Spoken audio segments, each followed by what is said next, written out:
Hi, my name is Miguel.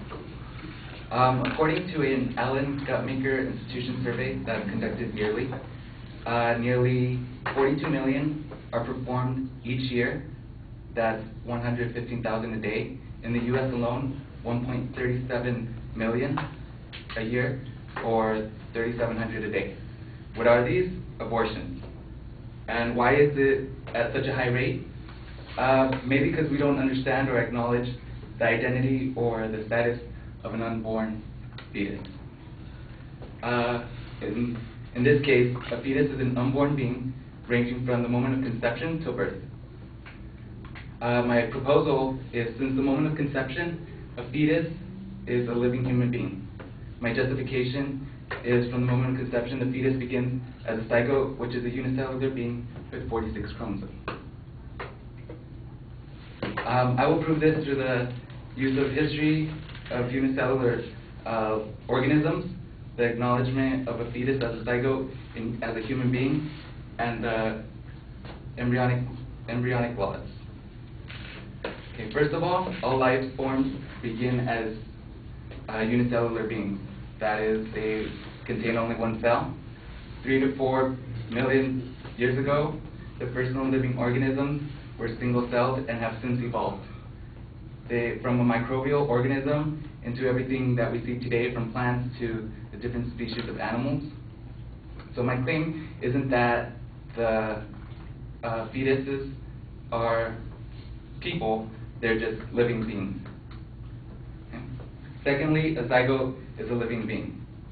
A zygote is the first stage right after conception of a fetus. It contains the necessary DNA for further development. It contains 46 chromosomes, 23 from each parent, 23 from the mom, 23 from the dad.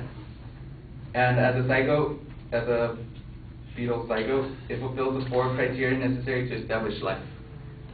It has metabolism, it can grow, it has reaction to stimulation, and it can reproduce.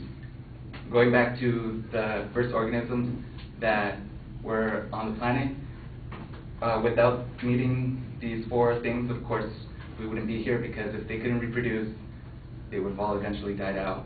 But they obviously did, so we're here. In both cases, in both political views, whether you are pro-choice or pro-life, there is no question about whether a zygote or a fetus is living. It comes down to whether it's a person or not.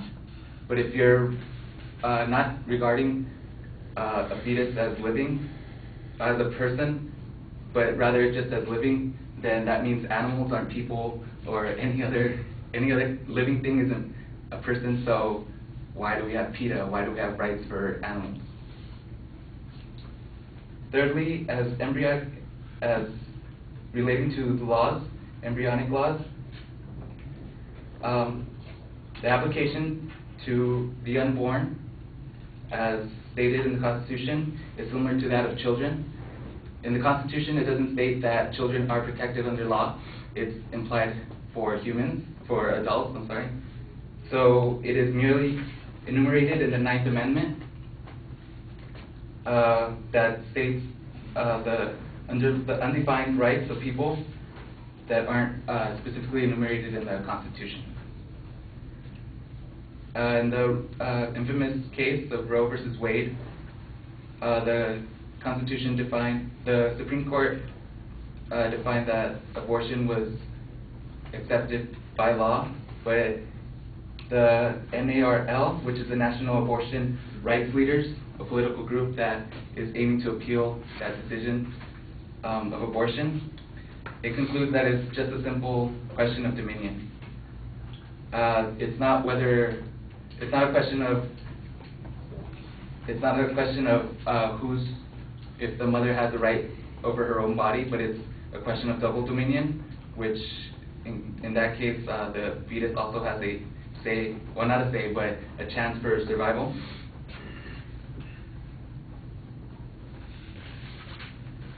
And to conclude, because the fetus is a living being from the moment of conception, it must be given the protection and the rights it deserves under law. Thank you.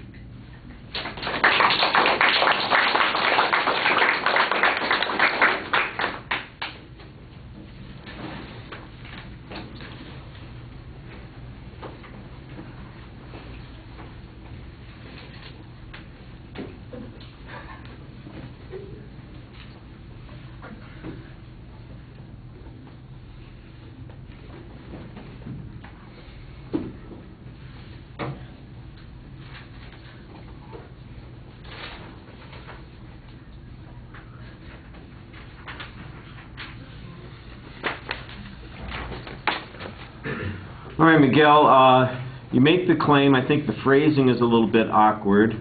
The main ideas were partially laid out. They need to be clear declarative sentences. I think you have a little bit of a problem. You're trying to use your definition as a way of advancing the argument, and I think that you need to use the definition to clarify what you're talking about, because part of your argument is really about the definition. You yourself point out there's a different, some people are trying to distinguish, living from people. I thought that argument was a little confusing when you got to it. I'm not sure why you make the PETA reference, what the animals have to do with it. Since you don't have a criteria for what establishes somebody as a person, that's the thing I think that's missing most from your argument. You do have some criteria for what's alive, and I don't know where that criteria came from. It seems pretty reasonable to me, but is that the only criteria? Is an accepted criteria? Is that the one that everybody on both sides of the argument would see as being valid? I think that's a little bit problematic. There's good signposts on a couple of points, but the transition to that first point was not as strong as it could be. You had the statistical information at the start of the speech to get our attention, but you never really come back to those kinds of questions again, because you are sort of dancing around this definitional question of what is life, what is protected, and I wasn't quite sure what you labeled a third point coming up, but I didn't really think that there was much development of that third point. I'm not even sure you got to it, so that was a little bit problematic. You're looking down quite a bit while you're speaking, and you want to try and talk to the audience a little bit more. I thought you had a clear exit line. We knew the speech was over, so although I didn't think there was much of a summary, you did end fairly gracefully. All right, thank you.